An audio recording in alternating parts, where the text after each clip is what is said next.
Hello, this is Captain Chaudhari. Today I'm going to speak about the term not to impede the safe passage or not to impede the passage of another vessel. What does it mean? Well, it is explained in Rule 8, paragraph F, 1, 2, 3. What is not to impede the safe passage or a passage? But we must also know where all in the Colregs they have used this term. A fishing vessel shall not impede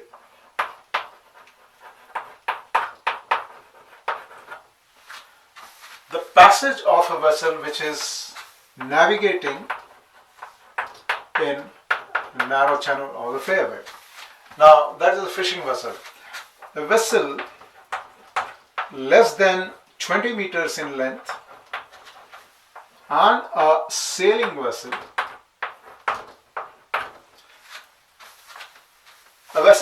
which is less than 20 meters in length and a sailing vessel shall not impede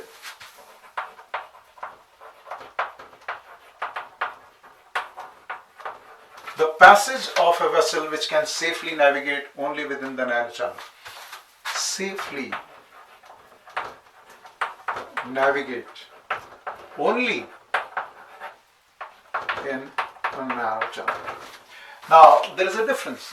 Safely navigate only within the narrow channel would probably imply that the vessel is going along the course of narrow channel. So, fishing vessel has got a higher responsibility. Now, any vessel which is navigating in narrow channel, not to impede, and a vessel less than 20 meters and sailing a vessel, the responsibility is not to impede the passage, the safe passage of a vessel which can safely navigate only within the narrow channel. So we understand the difference here. Probably it is implied that the vessel is following the course of narrow channel. Let us see now what is written in Rule 10.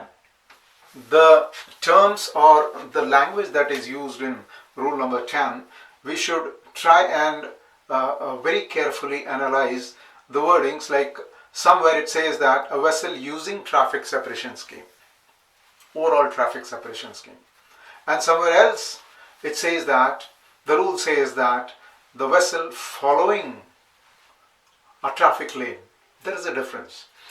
So there are paragraphs in respect of fishing vessel and paragraph in respect of sailing vessel or vessel less than 20 meters in length. Now, the responsibility of fishing vessel. Fishing vessel shall not impede the passage of any vessel following the traffic lane. Any vessel following the traffic lane. Sailing vessel and a vessel less than 20 meters in length shall not impede the passage of a power-driven vessel following the lane. So in both the cases,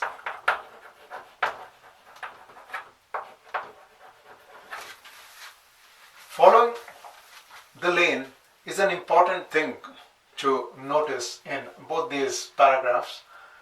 If a vessel is not following the lane, otherwise is in the traffic separation scheme, so probably they don't have the responsibility to not impede the passage. They will not impede the passage provided the respective vessels are following the traffic lane. Let us now see what Rule 18D says. A vessel not under command or a vessel restricted in her ability to maneuver shall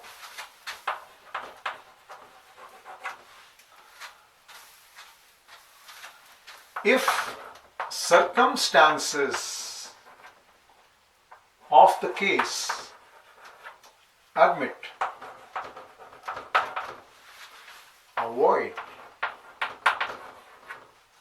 impeding the passage of a vessel constrained by draft, exhibiting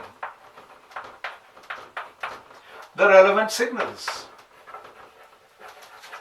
So we need to see the language, the shall, if the circumstances of the case admit, are void. So there is a rigidity, there is dilution, there is a mention of the circumstances of the case admitting. So we generally understand this as a vessel other than not under command, or a vessel which is restricted in the ability to maneuver. Every other vessel, including the fishing vessel, sailing vessel, power-driven vessel otherwise, must not impede or should not impede the passage of a vessel which is constrained by draft. Just for your information, a vessel constrained by draft must be a power-driven vessel. A sailing vessel or a fishing vessel cannot be a vessel constrained by draft because it is given in the definition. So the vessel constrained by draft, if exhibiting the signals, the passage should not be impeded. Let us now see what is written in Rule 8, paragraph F, 1, 2, 3.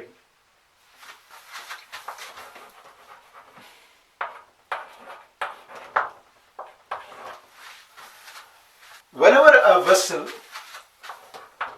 which is required by any of the rules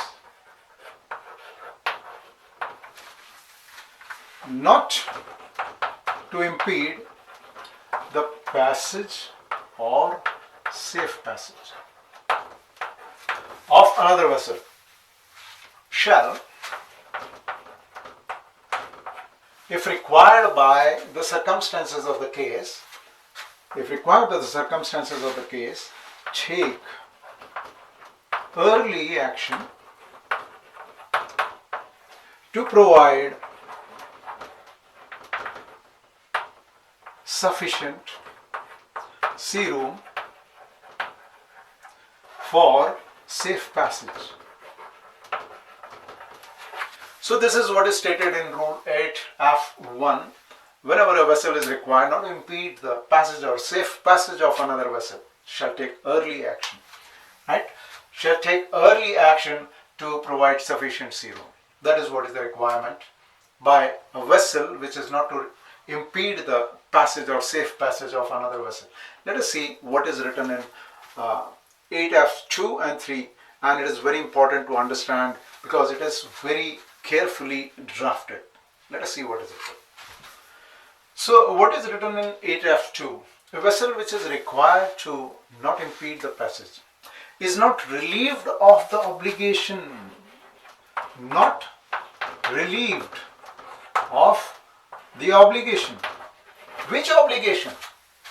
It's not relieved. She is not relieved of the obligation, but which obligation? Obligation to provide sufficient sea room. Obligation to not impede the passage. So the responsibility continues. Responsibility continues if the two vessels are approaching so that the risk of collision is there. If I am not to impede the passage of, say, vessel constrained by draft which is on my port side. Subsequently, when I approach and there is a risk of collision, I must understand that my responsibility continues to not impede the passage. And responsibility of stand-on vessel is, say for example, if there is a vessel constrained by draft on the port side, the responsibility of a vessel on the starboard side is, in case she has to alter the course, she will not alter course to port for a vessel on her port side. Right? And number two, she must understand that there is a possible action which the vessel whose passage is not to be impeded might take. For example, if it is a deep drafted container vessel or a deep drafted bulk carrier, she might reduce the speed. I must understand that she might reduce the speed, and if I reduce the speed, then the collision might be delayed but not avoided. So one of the best things which I could do is take a bold alteration on the starboard side. I might go parallel to her course till the situation is improved and I can come back on my course. So in conclusion, I would say there are two responsibilities. One, she must understand the vessel which is to take action, not to impede the safe passage. She must understand that her responsibility continues. And number two, she must understand that the other vessel might take action, to avoid collision in conformance with the rest of the rules. And now let us see what is written in 8F3. 8F3 says that a vessel whose passage is not to be impeded, remains fully obliged, to follow the rules under this part. We can understand 8F3 in a better way with an example. Let's say this is a narrow channel. Here is a power-driven vessel. Here is a fishing vessel. Fishing vessel shall not impede the passage of a vessel which is navigating in a narrow channel. So the initial responsibility of the fishing vessel is to take early action to provide sufficient sea room. But subsequently it so happens that the two vessels, as they approach, there is a risk of collision. So the vessel whose passage is not to be impeded is the power-driven vessel, right? And a vessel which shall not impede the passage of another vessel is a fishing vessel.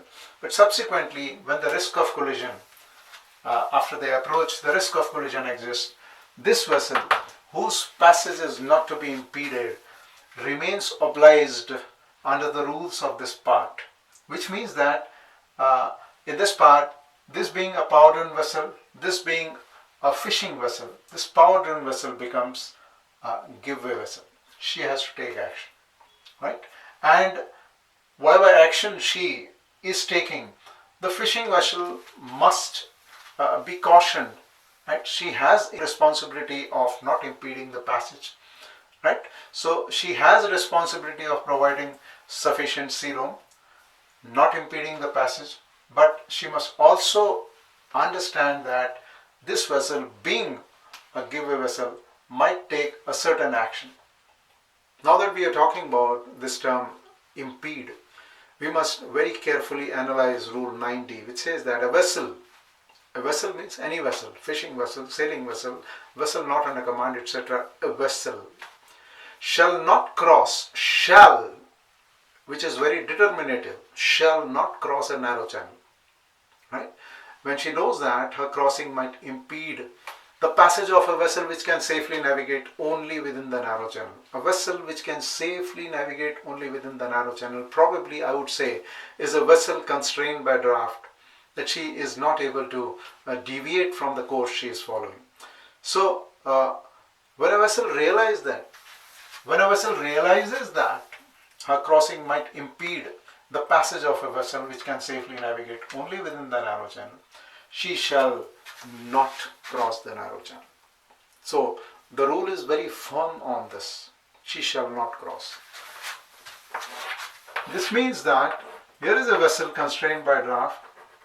Here is a vessel intending to cross. She shall not cross. But when she still crosses, then this vessel can raise the doubt, like what are your intentions, etc. The rules don't clearly state. Rules say that this vessel, suppose it is a power-driven vessel, she shall not enter looking at a vessel whose passage might be impeded. But if she is a power-driven vessel, she is a power-driven vessel constrained by draft, does not mean that when she enters, she has no responsibility of not impeding the passage. I feel the responsibility should continue, that she should not impede the safe passage of this vessel, because this vessel can safely navigate only within the narrow channel.